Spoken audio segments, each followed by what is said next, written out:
You've tried budgeting apps, you've tried expense trackers, but the friction of financial tracking in a general planner always makes it fall apart by February.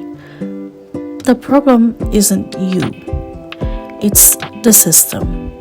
For 2026, I stopped trying to fit my finances into my life planner and built a dedicated financial subsystem instead. I'm using the Jibun Techo A5 Slim not as a budget tracker but as a complete wealth flow system.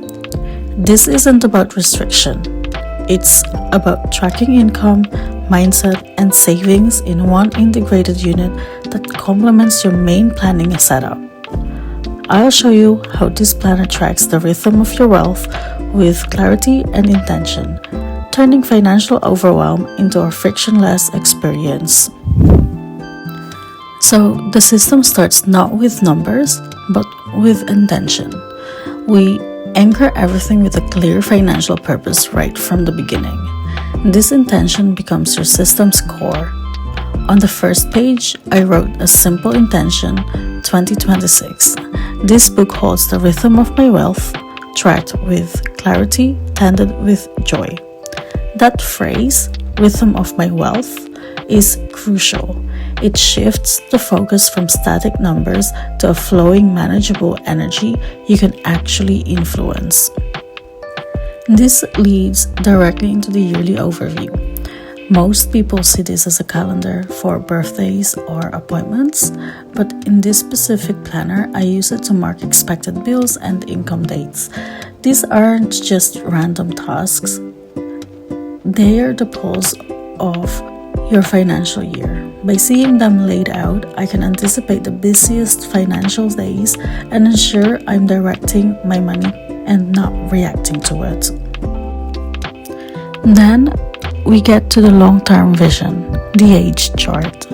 I've repurposed this into a financial timeline with key milestone years. I've marked out 2026, so that's for next year, then 3, 5, and 10 years later, so 2029, 2031, and 2036 as my anchor points.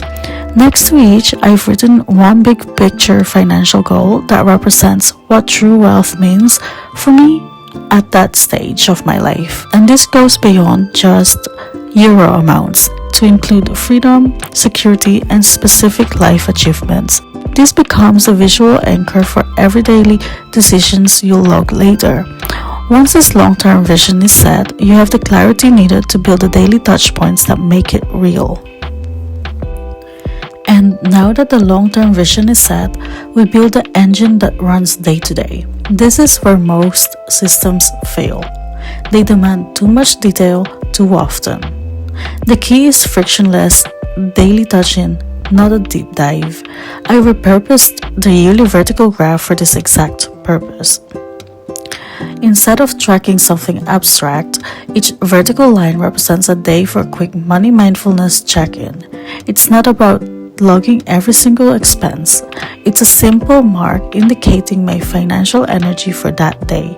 The key on my sticky note here is a temporary placeholder as I was building this full system, experimenting with different tracking ideas before finalizing the Gantt chart approach. Was it a high income day? A day I felt abundant? A no spend day? This 10-second ritual creates a visual pulse of my financial flow without the burnout of traditional expense logging. This daily pulse then feeds directly into the monthly budget. The money plan page is the workhorse of the system, creating a clean budget versus actual framework. On the left, I have planned income and expenses for the month. On the right, I log the actual numbers as they come in. The functional role here is to spot patterns, not to punish overspending.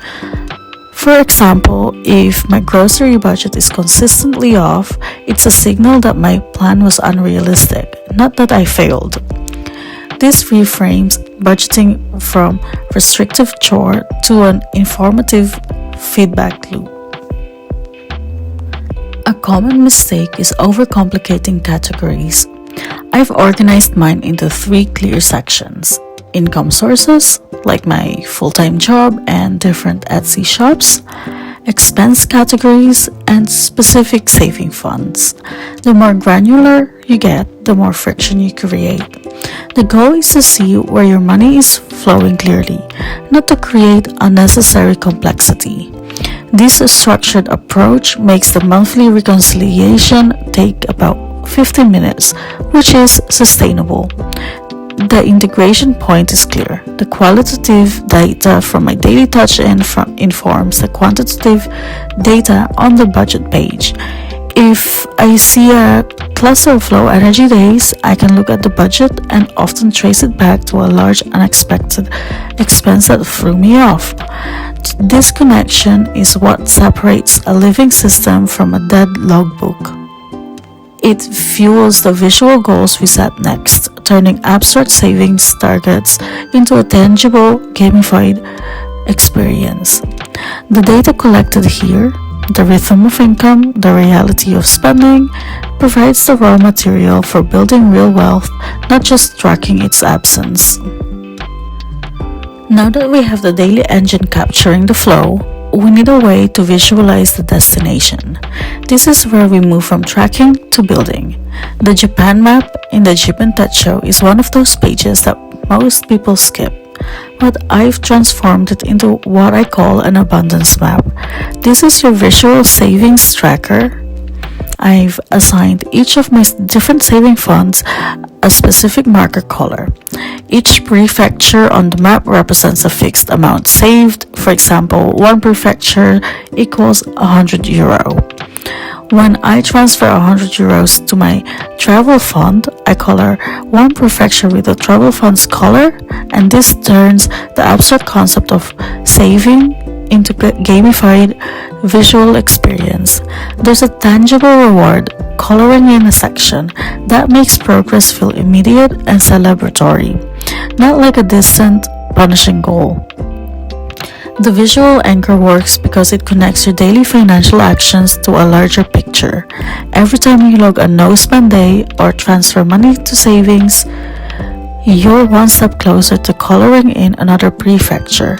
It creates a direct line of sight between the small, consistent habits and the big, life-changing outcomes. The constraint of the map is its fixed space. It forces you to define a finite number of significant goals, which brings incredible clarity to what you're truly working towards. You're not just saving money, you're building a visible landscape of your financial freedom. This leads perfectly into the 100 wishes pages. A list of 100 things can feel overwhelming, so I've divided mine into 4 functional wealth categories that act as pillars. The first is everyday ease. Financial wishes that reduce daily friction, like not looking at the price when grocery shopping. The second is wealth expansion, like goals focused on growing your money, like monetizing this YouTube channel. The third is experiences and travel, like allocating funds for memories and joy that money can facilitate, like monthly date nights or flying business class for all my long-haul flights. And the fourth is legacy and freedom, so the long-term vision, like paying off our mortgage on our house and our condominium. Dividing the wishes this way ensures your financial energy is distributed across all aspects of a rich life, not just piled into one area. It prevents you from becoming so focused on retirement, for example, that you forget to enjoy it today, or vice versa. The limited space on these pages is, again, a useful constraint. It forces you to be intentional and prioritize the wishes that will genuinely impact your wealth rhythm. These visual tools, like the map and the wishes, are not passive dream boards. They are active components that need a powerful engine to bring them to life, and that engine is the most integrated part of the entire system. And those visual anchors are powerful, but they need a powerful engine to become reality. This is what separates basic budgeting from true wealth management. The Gantt chart in the Jibun Techo is the complete system, the central dashboard where everything connects. And I know most people see a Gantt chart and think project management, but I use it to track 7 key data points of my financial energy every single day. Income flow, savings, transfers, expenses logged, money mindset rituals completed, no spend days, joyful spends, and business admin tasks. Think of it as a holistic health monitor for your wealth. Each day gets a box, and I use a simple color-coded dot system in each day's box. The gold dot, for example, is income received, a purple dot is for savings transfer, and the blue is for expenses. Green is for completing a 5-minute abundance meditation, for example. You get the idea. This facing pages provides an at-a-glance view of your financial ecosystem across 2 months at a time.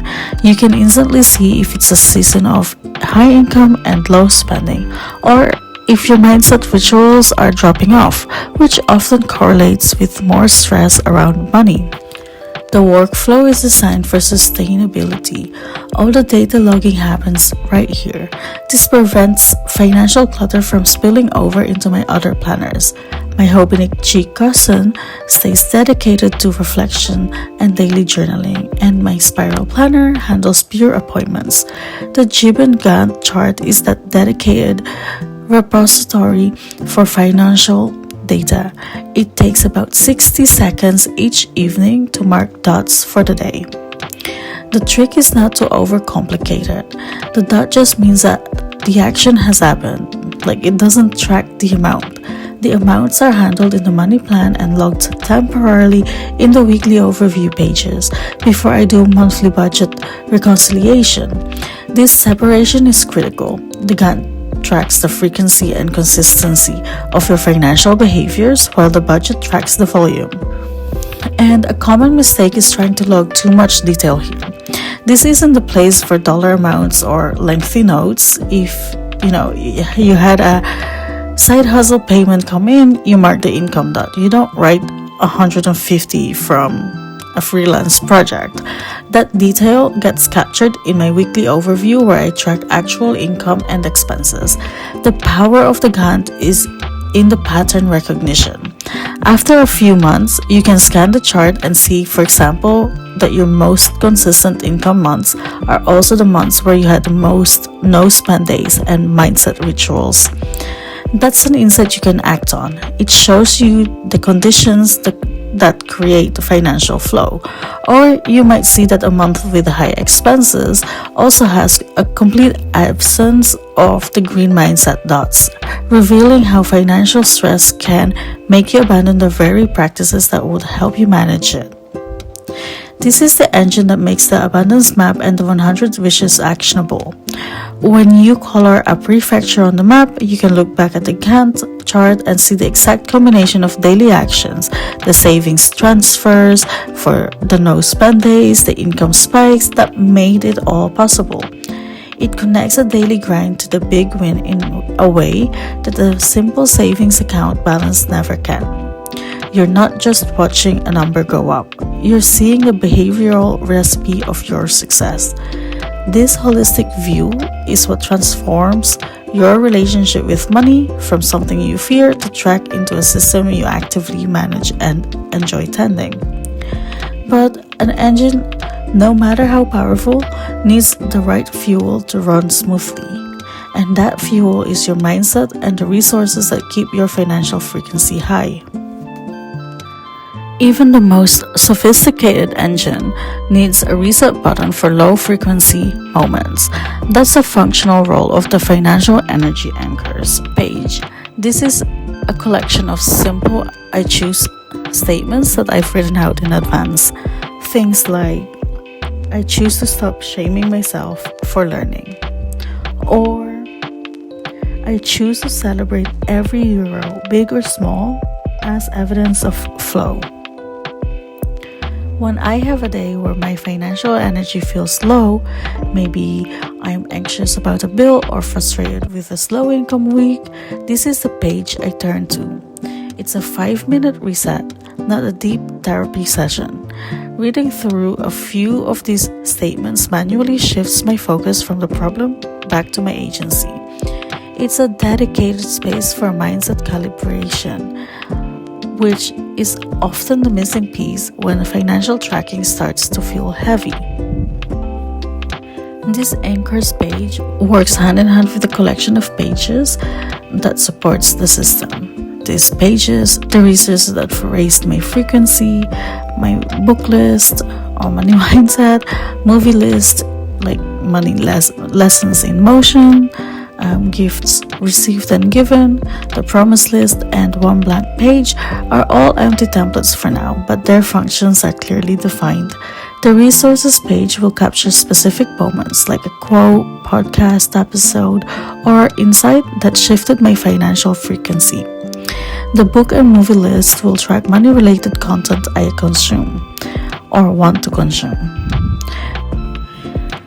The gifts pages create a record of abundance energy flow, tracking both the feeling of receiving and the joy of giving.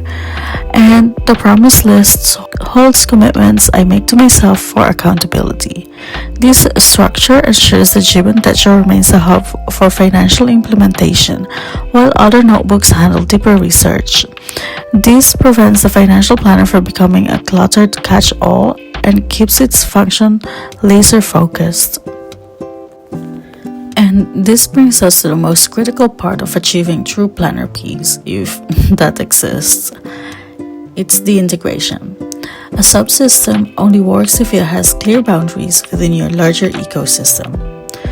My rule is simple: Jibun Techo for finance, Hobonichi Cousin for reflection and journaling, and my cloth and paper spiral for dedicated appointments and schedule. The Hobonichi stays dedicated to reflection and journaling for everyday life, and my spiral planner handles pure appointments and schedule. Both are completely free of financial numbers, no euro amounts, no expense tracking, or anything. The frictionless experience comes from knowing exactly where information lives with no overlap. For example, if I had a doctor's appointment, it goes into the spiral planner. If I have a deep reflection on my money mindset, that journaling happens right here in the Jibun Techo, keeping all financial energy contained in one system. An insight about abundance might lead to an action item like schedule a money mindset ritual twice this week, which gets noted in my weekly section, and the actual completion of that ritual gets a dot on the Gantt chart. The data doesn't get rewritten across the systems, it stays within the financial subsystem. The Jibun is the complete center for financial implementation and reflection. The sync point is my weekly review. Every Sunday, I open all 3 planners. I look at the Jibun's weekly overview to see my bank accounts and income expenses for the past week. I look at the Hobonichi to review my reflections, and I look at my spiral to plan the week ahead. This 15-minute routine is what makes multi-planner system feel cohesive instead of chaotic. The Jibun's financial subsystem provides the concrete data that often informs the more abstract reflections in the Hobonichi. This approach is a perfect alternative use case for an underutilized notebook. If you have a planner that's just sitting there, dedicating it to one specific high-impact function like wealth flow, completely separate from your reflection and appointment planning, completely transform your relationship with both the notebook or planner and your finances. So that's a complete system, from setting intentions and daily touch-ins to visualizing with the abundance map and powering it all with the Gantt chart engine. The key takeaway is that a dedicated financial subsystem prevents the friction that causes most money tracking to fail. If you're running a multi-planner setup, this approach can bring a real clarity. Let me know in the comments if this system fits your planning needs, or if you have any ideas for that one blank lists that I'm still figuring out. Subscribe for more practical breakdowns of how to make your planners work together.